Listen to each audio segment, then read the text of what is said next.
नमस्कार।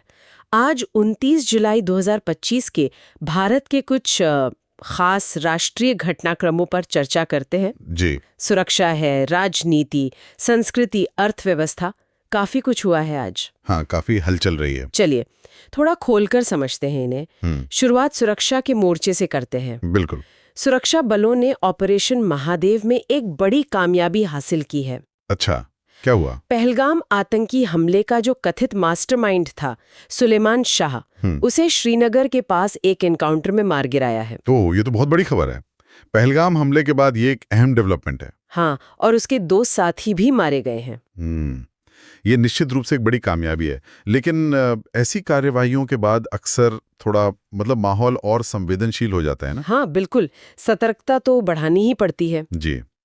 अच्छा, अब दूसरी तरफ चलें तो संसद में आज ऑपरेशन सिंदूर पर काफी गहमागहमी रही। हाँ, मैंने भी सुना, काफी बहस हुई है। विदेश मंत्री एस जयशंकर ने साफ किया कि अमेरिका से बातचीत में व्यापार का कोई मुद्दा था ही नहीं। और रक्षा मंत्री राजनाथ सिंह ने भी बाहरी दबाव की बातों को सिरे से खारिज कर दिया। कहा कि ऑपरेशन के लक्ष्य पूरे हो गए और इसे फिलहाल रोक दिया गया है। देखिए, यही दिलचस्प है, कैसे एक सुरक्षा अभियान तुरंत राजनीतिक अखाड़ा बन जाता है। एक तरफ ऑपरेशन की सफलता का दावा और दूसरी तरफ संसद में तीखी बहस। बिल्कुल, खासकर गृह मंत्री अमित शाह की वो टिप्पणी। हाँ, कि विपक्ष अगली 20 साल वहीं रहेगा। उसने तो माहौल और गर्मा दिया। जाहिर है, राजनीतिक तापमान तो बढ़ा ही है इससे। खैर, राजनीति से आगे बढ़ें तो कुछ और अहम बातें भी हैं। सुप्रीम कोर्ट ने चुनाव आयोग को एक सुझाव दिया है। क्या सुझाव है? बिहार में जो मतदाता सूची का रिवीजन चल रहा है ना, हाँ, विशेष गहन पुनरीक्षण अभियान, उसी में कोर्ट ने कहा है कि वोटर वेरिफिकेशन के लिए आधार और वोटर आईडी दोनों का इस्तेमाल करने पर विचार करें। ये इंटरेस्टिंग है।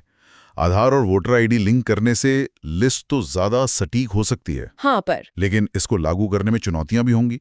कनेक्टिविटी, डेटा प्राइवेसी, ये सब देखना होगा। सही बात है। और एक और खबर है, सरकार ने 5 साल बाद चीनी नागरिकों के लिए टूरिस्ट वीजा फिर से शुरू कर दिया है। अच्छा, 5 साल का गैप था? हाँ, पूरे 5 साल। तो ये रिश्तों में थोड़ी नरमी लाने की कोशिश मानी जा सकती है, खासकर इतने लंबे ब्रेक के बाद। शायद। देखना होगा इसका असर क्या होता है। अब जरा संस्कृति और अर्थव्यवस्था की तरफ चलते हैं। जरूर। बिहार के वैशाली में आज बुद्ध सम्यक दर्शन संग्रहालय सह मेमोरियल स्तूप का उद्घाटन हुआ। हाँ, ये तो काफी चर्चा में था। बहुत खास बताया जा रहा है इसे। वाकई खास है। सोचिए, बिना सीमेंट के बना है, 42,000 से ज्यादा बलुआ पत्थर के ब्लॉक लगे हैं। बिना सीमेंट के? कमाल है। हाँ, और 33.1 मीटर ऊंचा है, भूकंपरोधी भी। वाह, ये तो प्राचीन भारतीय तकनीक और मॉडर्न इंजीनियरिंग का बेहतरीन मेल है। बिल्कुल। इसमें भगवान बुद्ध के अवशेष रखे गए हैं, एक म्यूजियम, मेडिटेशन सेंटर, लाइब्रेरी, सब कुछ है। और 15 देशों के प्रतिनिधि भी आए थे उद्घाटन में। तो ये सिर्फ एक धार्मिक स्थल नहीं रहा, ये एक तरह से सांस्कृतिक कूटनीति का भी प्रतीक बन गया है। सही कहा। अब अर्थव्यवस्था पर आते हैं।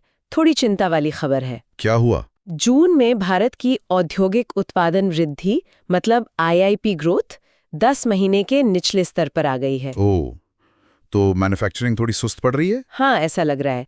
लेकिन एक अच्छी खबर भी है। मध्य प्रदेश में दुर्लभ पृथ्वी खनिजों का भंडार मिला है। अरे वाह, रेयर अर्थ एलिमेंट्स, ये तो बहुत ही अहम खोज है। हाँ, खासकर अभी जो ग्लोबल सप्लाई चेन की दिक्कतें चल रही हैं, उसे देखते हुए तो बहुत महत्वपूर्ण है। बिल्कुल, ये भारत की रणनीतिक स्वायत्ता के लिए बहुत जरूरी है। भविष्य की टेक्नोलॉजी इन्हीं पर निर्भर है। और एक और अपडेट है, Mumbai Ahmedabad high speed rail corridor का काम भी तेजी से चल रहा है। हाँ, बुलेट ट्रेन वाला प्रोजेक्ट, कितना काम हो गया? 2025 के मध्य तक करीब 64 से 84% काम पूरा हो चुका है। रफ्तार अच्छी है। तो देखिए, अर्थव्यवस्था में मिलीजुली तस्वीर है। एक तरफ IIP में नरमी, तो दूसरी तरफ रेयर अर्थ की खोज और इंफ्रास्ट्रक्चर प्रोजेक्ट्स में तेजी। हाँ बिल्कुल। और आखिर में खेल जगत से एक बहुत बड़ी उपलब्धि। बताइए। सिर्फ 19 साल की दिव्या देशमुख फीडे महिला विश्व कप 2025 जीत लिया है उन्होंने। इतिहास रच दिया है। क्या बात है, 19 साल की उम्र में वर्ल्ड चैंपियन, ये तो कमाल है। शतरंज में भारत का भविष्य बहुत उज्जवल है। सच में बहुत गर्व की बात है। और हाँ, एक छोटी सी सूचना भी है जी। राष्ट्रीय राजधानी क्षेत्र दिल्ली, हरियाणा, यूपी में एक्सरसाइज सुरक्षा चक्र नाम से एक बड़ी आपदा अभ्यास चल रहा है। अच्छा, ये वो भूकंप वाली ड्रिल है ना? हाँ, वही। बड़े भूकंप की स्थिति का अनुकरण कर रहे हैं। तो अगर इमरजेंसी गाड़ियां वगैरह दिखें तो घबराने की बात नहीं है, ये तैयारी का हिस्सा है। सही है, ये अभ्यास बहुत जरूरी है। किसी भी आपदा से निपटने के लिए हमें तैयार रहना चाहिए। बिल्कुल।